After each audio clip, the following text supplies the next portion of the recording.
नमस्कार। मैं सुधीर श्रीवास्तव ज्योतिष अनुसंधान केंद्र में आपका स्वागत करता हूं। मैं तो आज की इस एपिसोड में हम लोग बात करेंगे एक दो भावों के संबंध के बारे में, दो ऐसे भावों के संबंध के बारे में कि अगर उनके बीच संबंध स्थापित होता है तब जातक को जीवन में सफलता अच्छी मिलती है और आसानी से मिलती है, और सफलता से जीवन में और समाज में मान सम्मान की प्राप्ति होती है, यश की प्राप्ति होती है, कीर्ति की प्राप्ति होती है।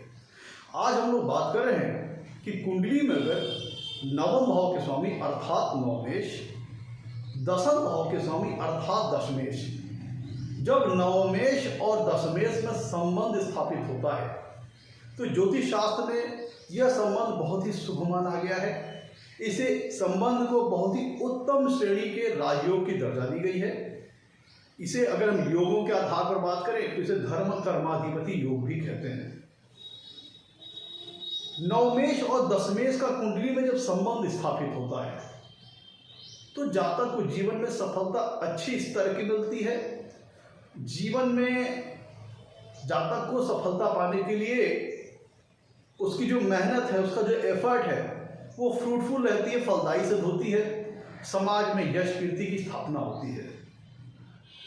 तो अगर हम इस संबंध में अगर इसके हम कोर लाइन में जाएं तो दशम भाव, देखिए कुंडली के ये चार केंद्र के भाव है, पहला, चौथा, सतवां और दसवां। दसम भाव है कर्म स्थान। दसम भाव है कर्म स्थान। जातक जीवन में किस प्रकार के कर्म करेगा उसके समस्त प्रकार के कर्मों का विचार कुंडली में हम दसम भाव से करते हैं। दसम भाव से जातक के रोजगार, उसका करियर, उसकी वर्क लाइफ का विचार कुंडली के दसम भाव से करते हैं। और ये चारों केंद्र भावों में जो दसम भाव है ये सबसे मजबूत केंद्र स्थान है, सबसे बलवान केंद्र स्थान है, और ये जीवन के लिए एक अत्यंत महत्वपूर्ण स्थान है जो ये बताता है कि जातक जीवन में कैसा कर्म करेगा, कर्म के आधार पर उसकी समाज में कैसी पहचान बनेगी, कैसा उसका सोशल स्टेटस रहेगा, कितना फेम लेवल प्राप्त करेगा, ये चीज कुंडली का दसम भाव बताता है। और दूसरी तरफ अगर हम कुंडली के नवम भाव की बात करें मित्रों, तो कुंडली का नवम भाव इसे हम धर्म स्थान भी कहते हैं और भाग्य का स्थान भी कहते हैं। कुंडली का नवम भाव, कुंडली में तो तीन त्रिकोण स्थान होते हैं, लग्न, पंचम और नवम भाव। लग्न स्थान, पंचम भाव और नवम भाव कुंडली में त्रिकोण स्थान की श्रेणी के अंतर्गत आते हैं। लग्न स्थान एक ऐसा भाव है जो कि केंद्र स्थान की भी श्रेणी के अंतर्गत आता है और त्रिकोण स्थान की श्रेणी के अंतर्गत भी आता है। तो तीन त्रिकोण है, लग्न, पंचम भाव और नवम भाव। और नवम भाव जिसमें सबसे शुभ और सबसे मजबूत और सबसे बलवान त्रिकोण स्थान है।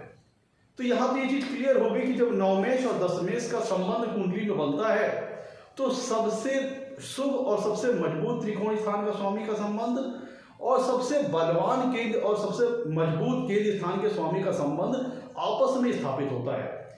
इसे हम केंद्र त्रिकोण राजयोग भी कहते हैं। देखिए कितने पॉजिटिव पॉइंट्स यहाँ पे निकल के आ रहे हैं। इसे हम केंद्र त्रिकोण राजयोग भी कहते हैं। नवम भाव है त्रिकोण स्थान और दसम भाव है केंद्र स्थान। तो दोनों का संबंध बन गया तो केंद्र त्रिकोण। और जब भी कुंडली में केंद्र त्रिकोण का संबंध स्थापित होता है, केंद्र त्रिकोण के भावों के स्वामियों का संबंध स्थापित होता है तो ये अत्यंत सुफल देता है। तो अब यहाँ पे देखिए नवम भाव दसम भाव का संबंध बना। ये संबंध क्यों है इतना ऑस्पिशियस? नवम भाव है भाग्य का, फॉर्च्यून का,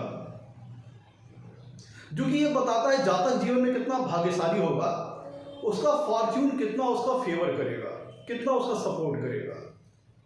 और नवम भाव ये भी बताता है कि जातक कितना धार्मिक होगा, उसकी धार्मिक आस्था कैसी होगी, उसका रिलीजियस बिलीफ कैसा होगा, ईश्वर के प्रति उसकी आस्था, ईश्वर के प्रति उसका समर्पण कैसा होगा, यह कुंडली का नवम भाव बताता है। तो मित्रों अब देखिए दसम भाव है कर्म का, और कर्म के स्वामी के साथ, कर्म स्थान के स्वामी के साथ नवम भाव के स्वामी के जुड़ जाने का मतलब यह सबसे प्रथम दृष्टया मतलब यह होता है कि जातक की जो कर्म है, जातक की जो वर्क लाइफ में उसमें जातक का फॉर्च्यून फेवर करेगा। मतलब जातक जिस भी प्रकार का कर्म जीवन में कर रहा होता है, उसके कर्म में उसका भाग्य उसका साथ दे रहा होता है। मतलब जैसे जैसे जातक अपने जीवन में प्रयास करेगा, एफर्ट करेगा, उसके हर प्रयास के साथ उसका भाग्य उसके साथ हम कदम बनकर चल रहा होता है। मतलब जातक के कर्मों में सफलता दिलाने में भाग्य उसका साथ देता है, फॉर्च्यून उसका फेवर करता है। दूसरी बात, दसम भाव है कर्म का और नवम भाव है धर्म का। इसीलिए इसको हम धर्म कर्माधिपति योग भी कहते हैं। नवमेश और दशमेश का संबंध कुंडली में बन जाना, इसे हम धर्म कर्माधिपति योग भी कहते हैं। मतलब नवम भाव धर्म का, दसम भाव कर्म का। जब कर्म के साथ धर्म लग जाए तो इसका मतलब क्या होता है कि जिन जातकों की कुंडली में नवमेश और दशमेश संबंध होता है, मतलब धर्म कर्माधिपति योग बनता है, ऐसे लोग अपने कर्म को, अपने कार्य को, अपनी करियर लाइन को, वर्क लाइफ, जो भी उसको दायित्व दिए गया है, जो भी उसको रिस्पॉन्सिबिलिटी असाइन की गई है, उनका बहुत ही अच्छे ढंग से वो निर्वहन करता है। मतलब ऐसा जातक अपने दायित्वों का निर्वहन करने वाला, अपनी रिस्पॉन्सिबिलिटीज को निभाने वाला, अपने कर्म को अपना धर्म, अपना कर्तव्य मानने वाला ऐसा जातक होता है। जिन लोगों की कुंडली में धर्म कर्माधिपति योग होता है, ऐसे लोग अपने कर्म को अपना धर्म मानते हैं। जिस भी प्रकार की जिम्मेदारी ऐसे जातकों को दी जाती है, ऐसे जातक उन्हें भली भांति निभाते हैं। अपने कर्म को धर्म के समान मानेंगे, अपनी ड्यूटीज मानेंगे, अपनी रिस्पॉन्सिबिलिटीज मानेंगे और अपने उस ड्यूटी, अपनी उस रिस्पॉन्सिबिलिटी के लिए वो बहुत ज़्यादा समर्पित होते हैं।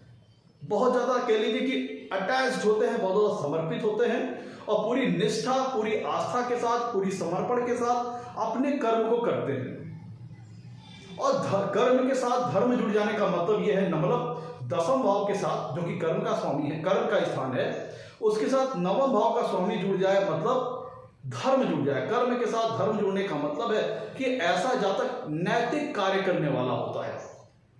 जब हम वर्क लाइफ की बात करें, करियर पर्सपेक्टिव से बात करें, तो ऐसा जातक बहुत हाई मोरल वैल्यूज को फॉलो करता है, बहुत ही हाई एथिकल वैल्यूज को फॉलो करता है। उसके एथिकल नॉर्म्स, उसके मोरल वैल्यूज बहुत ही उच्च स्तरीय रहते हैं। कहने का मतलब ऐसा जातक जो भी काम करेगा वह नैतिकता के जो पैमाना है उसको ध्यान में रखते हुए करेगा। वो ही कार्य करेगा जो कि समाज में अलाउ है, वही कार्य करेगा जो समाज में सही तौर पर अलाउ है। ऐसे व्यक्ति को सही गलत की बहुत अच्छी पहचान होती है। क्या चीज एथिकल है, क्या चीज अनएथिकल है, क्या चीज वैलिड है, क्या चीज इनवैलिड है, क्या चीज धर्मानुसार है, क्या चीज धर्मानुसार नहीं है। ऐसे व्यक्ति को इसकी बहुत अच्छी जानकारी होती है और ऐसा जब तक वही काम करता है जिसको सामाजिक पैमाने से, सामाजिक दृष्टिकोण से समाज जिसे अलाउ करता हो, जिसे नैतिकता अलाउ करती हो। ऐसा जब तक मोरल वैल्यूज के तौर पर बहुत स्ट्रांग होता है। जिन लोगों की कुंडली में नवमेश और दशमेश का संबंध बन रहा होता है। मैं तो जब कुंडली में नवमेश और दशमेश का संबंध बना, इसका मतलब दो बातें आ गई कि कर्म के साथ भाग्य जुड़ जाएगा। जातक जीवन में जो कर्म करेगा वो फ्रूटलेस नहीं जाएगा, वो ऐसा नहीं कि व्यर्थ चला जाएगा। जातक जिस भी क्षेत्र में अपना प्रयास करेगा, अपने एफर्ट करेगा, वो एफर्ट, वो प्रयास व्यर्थ नहीं जाएंगे, पानी में नहीं जाएंगे। उस एफर्ट में, उन प्रयासों में भाग्य उसका साथ देगा। कर्म के साथ भाग्य का सपोर्ट जुड़ जाने का मतलब यह है कि जातक को जीवन में सफलता प्राप्त करने के लिए उसे बहुत ज्यादा हार्ड लेबर नहीं करना पड़ेगा। या यूं कहें, अगर हार्ड लेबर कर भी रहा है तो व्यर्थ वो मेहनत पानी में नहीं जाएगी, वो मेहनत जाया नहीं जाएगी, वो मेहनत बेकार नहीं जाएगी, क्योंकि आपके कर्म के साथ भाग्य जुड़ा हुआ है। जिसका मतलब ये होता है कि जातक को कर्म में, अपने कार्यों में सफलता मिलेगी। ये है नवमेश दशमेश संबंध का फल। और इसमें यह भी जुड़ता है दसम भाव की जितनी सिग्निफिकेंस है, जितनी कारकत्व हैं, उन चीजों में धर्म और भाग्य का साथ मिल जाना। जैसा दसम भाव है पिता का, नवम भाव है धर्म का, और नवमेश दशमेश का जब कुंडली में शुभ संबंध बनता है तो ऐसा जातक अपने पिता से बहुत ज्यादा लगाव रखने वाला, पिता के प्रति उसकी जो निष्ठा है, उसका समर्पण है, बहुत ज़्यादा रहता है। पिता के बातों को अनुसरण करने वाला, पिता की बातों को ओबे करने वाला, फॉलो करने वाला, पिता की सेवा को अपना ड्यूटी मानने वाला, अपना रिस्पॉन्सिबिलिटी मानने वाला, ऐसा व्यक्ति अपने पिता की बहुत अच्छी केयर टेकिंग करता है, अपने पिता का बहुत केयर करता है, अपने पिता का उसे सहयोग भी अच्छा मिलता है इस संबंध में। और दसम भाव है कार्य।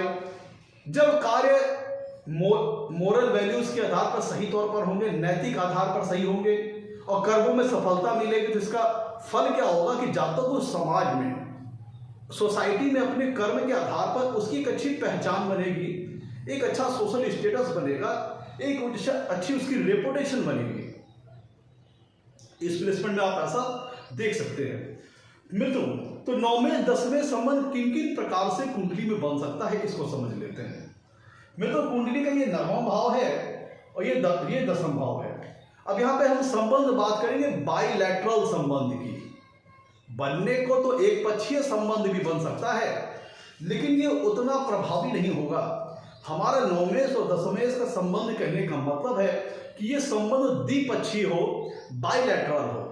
तो किन किन प्रकार से 9वें और 10वें का संबंध कुंडली में बन सकता है, इसको समझ लेते हैं। मैं तो पहली जो एक कॉम्बिनेशन नजर में आती है वो ये है कि अगर 9वें और 10वें, 9वां भाव का स्वामी अर्थात 9वें, 10वां भाव का स्वामी अर्थात 10वें, जब कुंडली में युति करते हैं, कंजंक्शन में होते हैं, तब जाकर के कुंडली में 9वें और 10वें का शुभ संबंध स्थापित होता है, या कहें धर्म कर्माधिपति नाम का योग बन जाता है, या कहें बहुत ही उत्तम श्रेणी का राजयोग बन जाता है। दूसरी कॉम्बिनेशन की अगर हम बात करें, दूसरे प्रकार की अगर हम कॉम्बिनेशन की बात करें, 9वें और 10वें जब कुंडली में राशि परिवर्तन किए हों, मतलब कि 10वें 9वां भाव में हो और 9वें 10वां भाव में हो, इस तरह का राशि परिवर्तन हो, तो फिर हम कुंडली में कहेंगे कि 9वें और 10वें का शुभ संबंध स्थापित हो रहा है। तीसरा ये है कि 9वें और 10वें के बीच में परस्पर दृष्टि संबंध स्थापित हो रहा,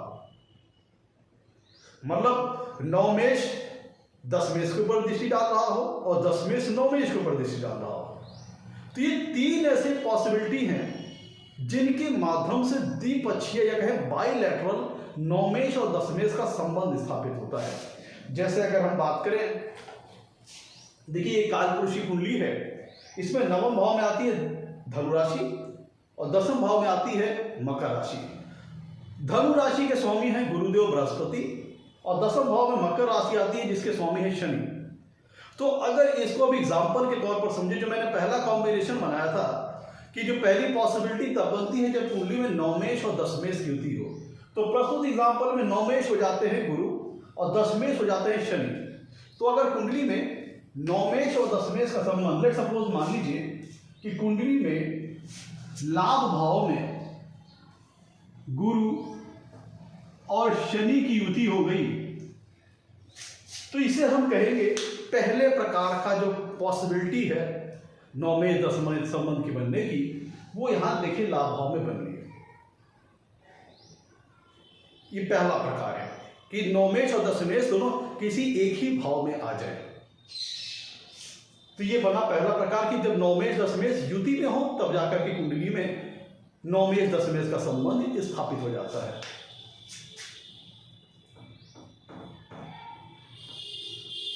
फिर मैंने मित्रों दूसरी बात कही कि 9वें और 10वें में राशि परिवर्तन हो, 9वें 10वां भाव में हो और 10वें 9वां भाव में हो। जैसे यहाँ पे 10वां भाव में मकर राशि आ रही है जिसके स्वामी है तो है शनि, तो शनि को अगर हम 9वां भाव में लिख दें और 9वां भाव में आ रही राशि धनु जिसके स्वामी होते हैं गुरु, और गुरु को हम 10वां भाव में लिख दें, तो यहाँ पे देखिए गुरु बैठे हैं शनि की राशि में और शनि बैठे हैं गुरु की राशि में, गुरु बैठे हैं शनि की राशि में और शनि बैठे हैं गुरु की राशि में। तो ये दोनों एक दूसरे की राशि में बैठे हैं। तो राशि परिवर्तन भी जब कुंडली में होता है तो भी जो दोनों भाव जो म्यूचुअल एक्सचेंज में इन्वॉल्व है, राशि परिवर्तन इन्वॉल्व है, परिवर्तन के कारण दोनों ही राशियों पर उनका प्रभाव आ गया। जैसे प्रस्तुत एग्जाम्पल में बात करें, शनि बैठे हैं गुरु में, गुरु की राशि में, तो कहाँ के स्वामी होकर बैठे हैं? दसम भाव के स्वामी होकर के। तो इनका दोनों भावों पर प्रभाव आ गया, दसम भाव पर और नवम भाव पर। और नवम भाव के स्वामी होते हैं गुरु, जो कि बैठे हैं दसम भाव में। कहाँ के स्वामी होकर बैठे हैं? नवम भाव के। तो इनका दोनों भावों के ऊपर प्रभाव हो गया। जैसे कहने का मतलब एज एग्जाम्पल समझिए, राजू ठहरा है रोहित के घर में और रोहित ठहरा है राजू के घर में। राजू रोहित के घर में ठहरा है, रोहित राजू के घर में ठहरा है, दोनों एक दूसरे घर में ठहरे हैं। जब राजू को पता है कि रोहित मेरे घर में है और रोहित को पता है कि राजू मेरे घर में है, तब दोनों क्या करेंगे कि अगर कोई एक चाहे कि भैया किसी घर को हम अनिष्ट पहुंचाए, किसी घर को कष्ट दे, तो उसको ये भी पता है कि अगर किसी घर में कोई चीज़ अगर हम डैमेज करेंगे तो अगला व्यक्ति हमारे घर में है तो वो चीज़ वो हमारे घर को डैमेज करेगा। तो जब राजू को ही पता है कि रोहित हमारे घर में है और रोहित को पता है राजू हमारे घर में है, तो दोनों ही एक दूसरे के घर को शुभ फलों को बढ़ाएंगे, न कि घटाएंगे। और तीसरा प्रकार का संबंध है मित्रों कि जब दोनों आ जाएं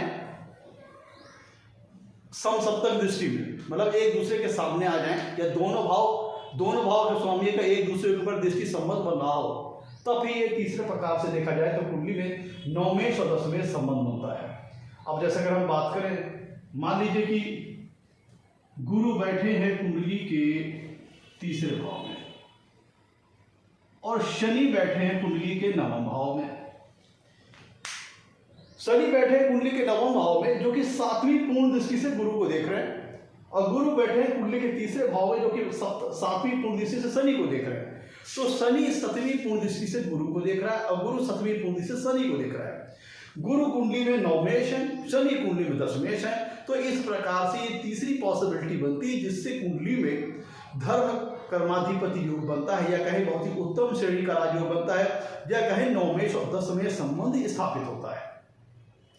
अब तो कई बार क्या होता है कि कुंडली में नवमेश और दशमेश संबंध बन रहा है, फिर भी जातक अपने जीवन को बिल्कुल सामान्य समझता है कि हमें कोई बहुत ही एक्स्ट्रा ऑर्डिनरी रिजल्ट नहीं मिला, हमें कोई बहुत बढ़िया इसका कोई इफेक्ट देखने में नहीं आया। तो ऐसा क्यों होता है कि कुंडली में नवमेश और दशमेश संबंध बन रहा है, अपितु ये संबंध बहुत ही एक्स्ट्रा ऑर्डिनरी लेवल का है, बहुत ही पावरफुल संबंध है, बहुत ही ऑस्पिशियस संबंध है, बहुत ही शुभ संबंध है। लेकिन फिर भी कई बार लोगों की लाइफ देखी जाती है कि नवमेश दशमेश संबंध कुंडली में बन रहा है, फिर भी लाइफ एकदम ऑर्डिनरी लेवल की है, साधारण स्तर की है। तो ऐसी क्या बात है कि नवमेश दशमेश का संबंध कुंडली में बन रहा है तो भी जातक को कोई विशेष सफलता जीवन में हासिल नहीं हुई? ऐसा क्यों? ऐसी क्या वजह है? देखिए मित्रों, अब जैसे मैंने बताया आपको, नवमेश दशमेश संबंध कुंडली में 3 प्रकार से बन सकता है, जिसमें पहला है कॉम्बिनेशन कि नवमेश और दशमेश की युति अगर कुंडली में बन रहा है तो नवमेश और दशमेश का शुभ संबंध माना जाएगा। लेकिन यहाँ पे देखने वाली बात है कि कोई भी युति या किसी भी प्रकार का कंजंक्शन इफेक्टिव रिजल्ट कब दे पाता है?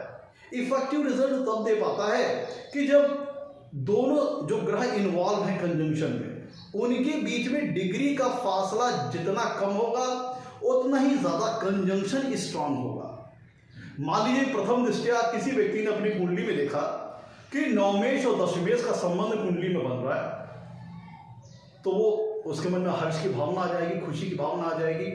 लेकिन उन्होंने एक चीज माइंड नहीं की कि नवमेश और दशमेश के बीच में डिग्री का फासला बहुत ज्यादा है, और किसी भी कंजंक्शन में, किसी भी युति में डिग्री का फासला जितना ज्यादा होगा कंजंक्शन उतनी ही ज्यादा वीक हो जाएगी, और जितना कम डिग्री का फासला होगा कंजंक्शन उतना ही ज्यादा स्ट्रांग हो जाएगी, और दोनों एक दूसरे के रिजल्ट को मैनिपुलेट कर सकते हैं, प्रभावित कर सकते हैं। मान लीजिए कि किसी व्यक्ति ने अपनी कुंडली में नवमेश और दशमेश को एक ही भाव में देखा, खुश हो गया, लेकिन ये नहीं देखा कि नवमेश पता चला उस भाव में 1 डिग्री पे है और दशमेश 29 डिग्री के हैं। नवमेश किसी भाव में 1 डिग्री के हैं और दशमेश 29 डिग्री के हैं, और वो पहुंच गया पंडित जी के पास। कहा भैया आपने बताया कि नवमेश दशमेश संबंध तो बहुत अच्छा रिजल्ट देता है, जबकि यहाँ पे मेरी लाइफ एकदम सामान्य है। तो भी यहाँ पे जो पहली दिक्कत नजर में आई कि नवमेश 1 डिग्री का है और दशमेश 29 डिग्री का है, तो इनके बीच संबंध ही कुछ नहीं बना।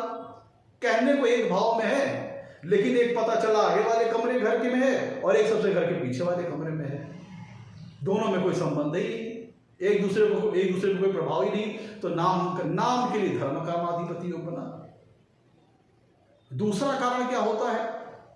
दूसरा कारण यह है कि मान लीजिए नवमेश दशमेश का संबंध कुंडली में कहीं बन रहा है, लेकिन सूर्य के द्वारा दोनों अस्त हो गए। सूर्य के द्वारा नवमेश और दशमेश अस्त हो गए। जब अस्त हो गए तो टेम्पोरली वो पावर लॉस कर गए, और जब पावर लॉस कर गए तो पूरा अपना 100% इफेक्टिव रिजल्ट नहीं दिखा पाए, जिसके फलस्वरूप जातक की लाइफ सामान्य ही रही, नवमेश और दशमेश संबंध होने के बावजूद भी। तीसरा, मान लीजिए कि नवमेश और दशमेश का संबंध कुंडली में बन रहा है, बहुत अच्छी बात है, बहुत ही ऑस्पिशियस है, लेकिन जब हमने नवमांश कुंडली में नवमेश और दशमेश की स्थिति को देखा तो पता चला दोनों में से कोई एक नीच राशि में है, या दोनों ही नीच राशि में है, या नवमांश में दोनों ही पीड़ित है, अति शत्रु राशि में है। लग्न कुंडली में तो दोनों अच्छी स्थिति में है, अच्छा संबंध बना रहे हैं युति करके, लेकिन पता चला कि नवमांश कुंडली में दोनों में से कोई एक नीच राशि का है, नवमेश या दशमेश से कोई एक नीच राशि का है, या दोनों नीच राशि के हैं, या पता चला अति शत्रु राशि में बहुत ज्यादा पीड़ित अवस्था में है। तो जब दोनों पीड़ित हो गए, भाई मान लीजिए कि आपके साथ 2 बॉडीगार्ड हैं, लेकिन दोनों बॉडीगार्ड ऐसे हैं कि उनका डिहाइड्रेशन हो चुका है, दोनों एकदम से कमजोर पड़ गए हैं, हेमोग्लोबिन डाउन हो गया, तो जब बॉडीगार्ड ही दोनों डाउन हो गए तो आपकी मदद क्या कर पाएंगे? और कारण क्या है? और कारण यह है कि मान लीजिए आपकी कुंडली में नवमेश और दशमेश का संबंध बन रहा है, युति हो रही है, लेकिन ऐसी जगह पे युति हो रही है जिसमें से दोनों में किसी एक ग्रह की नीच राशि हो, या फिर दोनों ग्रहों की अति शत्रु राशि हो, या फिर दोनों ही ग्रह आपस में परस्पर शत्रु हो। नवमेश और दशमेश, भाई चलिए हमने बता दिया कि नवमेश और दशमेश संबंध बहुत अच्छा है, लेकिन इसमें बहुत सारे फैक्टर्स हैं जो रिजल्ट को प्रभावित करते हैं। कि पता चला कि नवमेश और दशमेश की युति कुंडली के किसी ऐसे भाव में हो रही है जो कि दोनों में से किसी एक ग्रह की नीच राशि है, या दोनों ग्रहों की अति शत्रु राशि है, या फिर नवमेश और दशमेश आपस में मित्र ग्रह है ही नहीं, उनमें ही आपस में शत्रुता है। भाई चलो नवमेश और दशमेश अगर आपस में मित्र नहीं है, उनमें ही आपस में शत्रुता वाला संबंध है, तब कैसे आपको इतना बेनिफिशियल रिजल्ट दे देंगे? तब कैसे आपको इतना ज्यादा बढ़िया रिजल्ट दे पाएंगे कि जब उन्हें पता है कि दोनों में आपस में बनती नहीं। अब राजू है रोहित के घर में, और रोहित है, मान लीजिए कि रोहित और राजू के बीच में, रोहित और राजू किसी एक घर में बैठे हुए हैं, लेकिन अब रोहित और राजू की जो पटिया नहीं खाती, वही चीज ग्रहों पर मान लीजिए कि नवमेश और दशमेश का संबंध कुंडली में बन रहा है, लेकिन और नवमेश और दशमेश आपस में अच्छा संबंध है ही नहीं, दोनों के बीच में दोनों मित्र है ही नहीं, दोनों आपस में शत्रु हैं। तो क्या हुआ? नाम के लिए संबंध बन गया, तुम अपने काम से काम रखो, मैं अपने काम से काम रखूंगा, बात खत्म। तो ऐसे में कहां से वो आपके लिए इतना बेनिफिशियल होगा? और या फिर नवमेश और दशमेश, जहां मैंने आपको बताया जहां संबंध बन रहा है जिस राशि में, वो राशि ऐसी है जहां पे नवमेश और दशमेश दोनों कंफर्टेबल नहीं है। लेट सपोज मान लीजिए कि उसमें से वो राशि ऐसी है जिसको दोनों ग्रहों में से किसी एक की नीच राशि है, या दोनों के लिए अति शत्रु राशि है, तो अब वो दोनों बैठे। अब मान लीजिए कि राजू और रोहित हैं घर में, लेकिन उस घर का जो मुखिया है बहुत कड़क है, टफ है, तो क्या होगा? दोनों के ऊपर उसकी सुपरवाइजिंग है, दोनों ही राजू और रोहित उनके ऑब्जर्वेशन में है, तब क्या होगा? तो दोनों को बहुत ही फॉर्मल वे में रहना पड़ेगा, नहीं कंफर्टेबल हो पाएंगे वहां पे। तो ये बहुत सारे फैक्टर हैं जो कि नवमेश और दशमेश अगर कुंडली में संबंध बन रहा है तो भी उनका संबंध कितना बेनिफिशियल है, ये वेरियस कंपोनेंट्स के ऊपर डिपेंड करेगा। अब मान लीजिए कुंडली में नवमेश और दशमेश का संबंध बन रहा है, तो ये चीज किसके ऊपर लागू होगी, किसके ऊपर अप्लाई होगी, किसके ऊपर इंप्लाई होगी? भाई जातक के लिए। और जातक का सूचक कौन है कुंडली में? जातक को कौन सी चीज रिप्रेजेंट करती है? लग्न और लग्नेश। कुंडली में लग्न और लग्नेश जातक के व्यक्तित्व के बारे में जानकारी देते हैं, जातक की पर्सनालिटी के बारे में जानकारी देते हैं। और ये सारे योग, राजयोग, जितने भी शुभ योग अशुभ योग होते हैं, किसके लिए होते हैं? जातक के लिए। और उनकी जानकारी कुंडली में कौन देता है? लग्न और लग्नेश। अब मान लीजिए कि नौमेश और दशमेश का संबंध आपकी कुंडली में अच्छा बना हुआ है, लेकिन अगर लग्नेशी पीड़ित है, लग्न और लग्नेशी पीड़ित है, तो भाई जब जातक ही उस फल को भुनाने के लिए योग्य नहीं है तो फिर आपको उसका अच्छा फल कैसे मिल पाएगा। मान लीजिए कि आपकी कुंडली में नौमेश दशमेश का संबंध बड़ा अच्छा बन रहा है, लेकिन अब पता चला लग्नेश अष्टम भाव में चले गए, और अष्टम भाव क्या है, संघर्षों का है, व्यवधान का है, ऑब्स्टेकल्स का है, परेशानी का है। तो ये भाग्य विधाता ने जब लिख दिया है, जब लग्नेश अष्टम भाव में है तो आपको संघर्ष करते करते ही जीवन में आगे बढ़ना है। विदाउट स्ट्रगल आप लाइफ में आगे नहीं बढ़ सकते, विदाउट ऑब्स्टेकल्स आप लाइफ में आगे नहीं बढ़ सकते। ये चीज पहले से भाग्य विधाता ने लिख दी है। जब लग्नेश अष्टम भाव में है तभी चीज पहले से क्लियर हो गई कि आपको स्ट्रगल के साथ ही आगे बढ़ना है। अब अगर उस पर नौमेश दशमेश संबंध बन भी गया तो जातक उस जो एक कह लीजिए कि उसका जो तत्व है, उसको उसका जो फल है पूरी तरह भुना नहीं पाएगा, क्योंकि ऑलरेडी वो स्ट्रगल वाले स्थान में है। मान लीजिए कि लग्नेश कुंडली के छठे भाव में है, अब छठा भाव क्या है, वही स्ट्रगल का, ऑब्स्टेकल्स का है। तो ये तो क्लियर कर दे कि आपको लाइफ में आगे बढ़ना है। ये स्थिति लग्नेश जब कुंडली के छठे भाव में हो गए तो ये जो क्लियर होगी कि आपको लाइफ में आगे बढ़ना है, तो संघर्षों से जूझते हुए। अब यहाँ पे अगर ऐसी अवस्था में कुंडली में नौमेश और दशमेश का संबंध बन भी जाता है तो भी जातक को उसका रिजल्ट भुनाने में बहुत कड़ी मशक्कत करनी पड़ेगी, क्योंकि ये ठीक है, आपके कर्म में आपका भाग्य साथ देगा, आपके वर्क में आपका फॉर्च्यून फेवर करेगा। लेकिन अब जब हमको स्ट्रगल करते हुए लाइफ में आगे बढ़ना है, ऑब्स्टेकल को फेस करते हुए लाइफ में आगे बढ़ना है, तब हमें उस धर्म कर्माधिपति योग का जो शुभ फल है बहुत स्पष्ट तौर पर महसूस नहीं हो पाएगा, क्योंकि लग्नेश कुंडली में पीड़ित है। अब मान लीजिए लग्नेश भी कुंडली में पीड़ित हो, छठवें आठवें 12वें में हो, और लगने के ऊपर भी बहुत पापक ग्रहों का प्रभाव हो। अब ऐसी दशा में अगर कुंडली में धर्म कर्माधिपति योग या कहे नौमेश दशमेश का संबंध बन भी रहा है, तो जब ये भाग्य विधाता ने लिख दिया है कि जातक को स्ट्रगल करते हुए लाइफ में आगे बढ़ना है, तो ऐसी दशा में नौमेश दशमेश का संबंध आपको कितना हेल्प कर पाएगा। ठीक है, अब देखिए अगला एक कारण और है कि जो नौमेश दशमेश का संबंध आपके लिए इतना फ्रूटफुल रिजल्ट नहीं दे पाता। उसकी वजह यह है कि मान लीजिए आपकी कुंडली में नौमेश और दशमेश का संबंध बन रहा है, लेकिन नौमेश और दशमेश नवम भाव और दसम भाव के स्वामी होने के साथ साथ छठवें, आठवें या 12वें भाव के भी स्वामी हैं। मान लीजिए कि आपकी कुंडली में नौमेश और दशमेश का संबंध बन रहा है, अच्छी बात है, लेकिन नौमेश और दशमेश कुंडली में छठवें, आठवें या 12वें भाव के भी स्वामी हैं। तो जब छठवें, आठवें, 12वें भाव के स्वामी हैं, जो कि दूसरी स्थान की श्रेणी के अंतर्गत आता है, त्रिक स्थान की श्रेणी के अंतर्गत आता है, तो उनका भी फल तुमको करना है।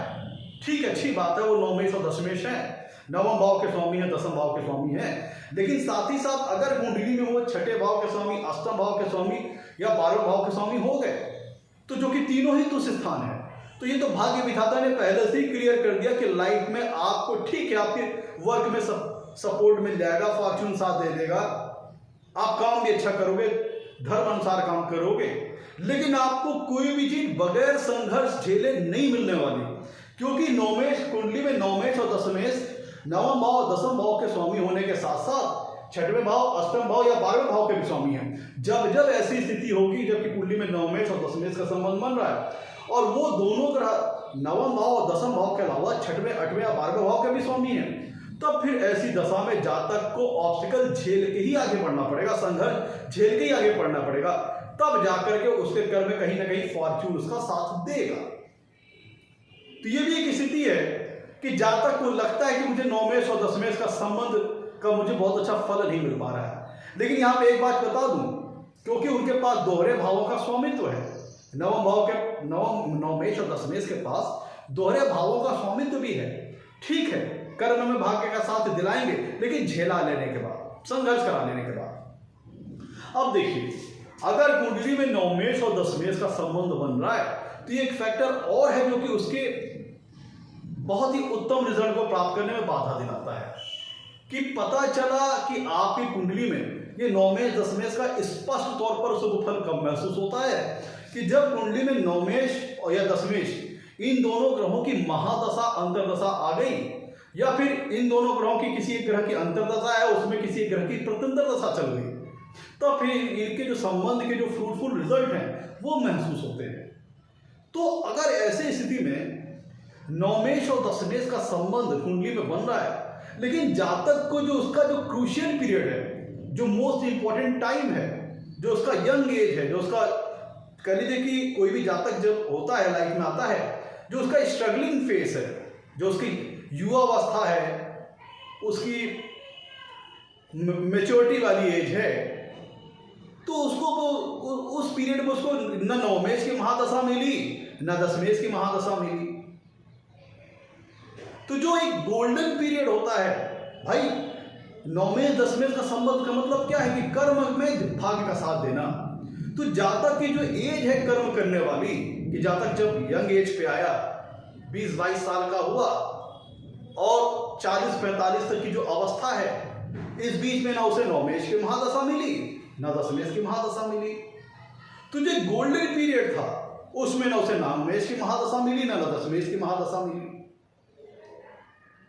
तो ये भी फैक्टर है जो जातक को ये सोचने पे विवश करता है कि मेरी कुंडली में नवमेश दशमेश का शुभ संबंध बन रहा है, लेकिन मुझे उतना फ्रूटफुल रिजल्ट नहीं मिला, उतना शुभ अच्छा रिस्पॉन्स नहीं मिला, क्योंकि जो आपका गोल्डन पीरियड था, जो गोल्डन वाला टाइम था, गोल्डन अपॉर्चुनिटी वाला टाइम था, यंग एज वाला, उसमें ना आपको नवमेश की महादशा मिली ना दशमेश की महादशा मिली। हाँ, एक बात है, जिस भी ग्रह की अगर नवमेश और दशमेश जिस भी महादशा के अंतर्गत उनकी अंतर्दशा आई होगी और उसके अंदर उनकी प्रत्यंतर दशा होगी, तो वो जातक के लिए फायदा दिलाई होगी, लेकिन ये स्थिति उतना सूक्ष्म होती है कि जातक को स्पष्ट तौर पर उतना महसूस नहीं हो पाता। कुछ ना कुछ अच्छे रिजल्ट आए होंगे, लेकिन जातक को स्पष्ट तौर पर महसूस नहीं हो पाता। तो ये कई सारे कंपोनेंट्स हैं जो कि नवमेश और दशमेश का संबंध अगर कुंडली में बन रहा है, तो उसके रिजल्ट को कितना फेवरेबल होगा, कितना फलदायी सिद्ध होगा, इसको प्रभावित करते हैं।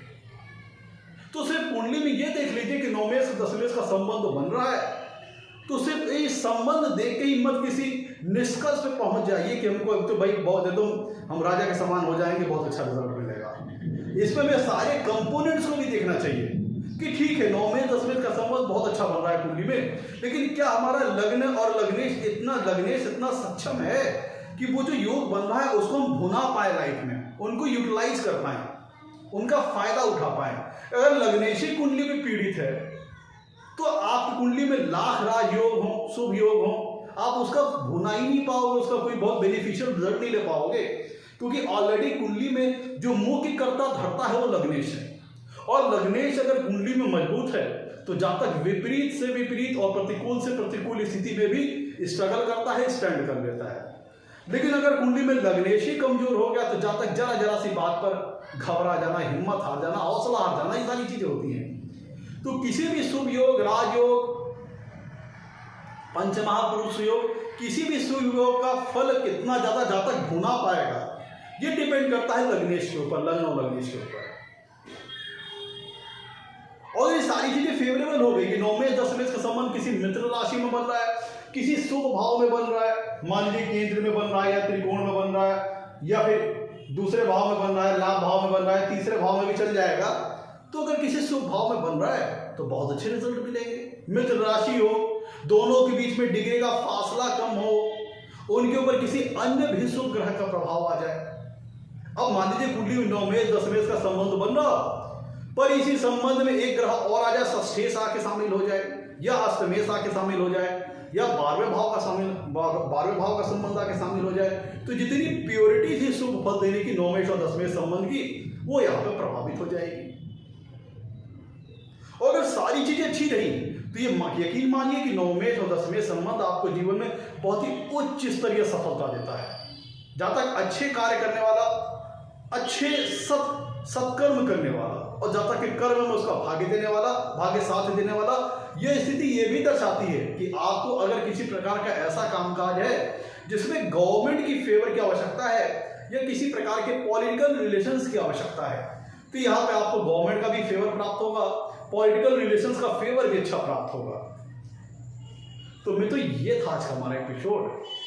अगर एपिसोड अच्छा लगा हो तो लाइक कीजिएगा,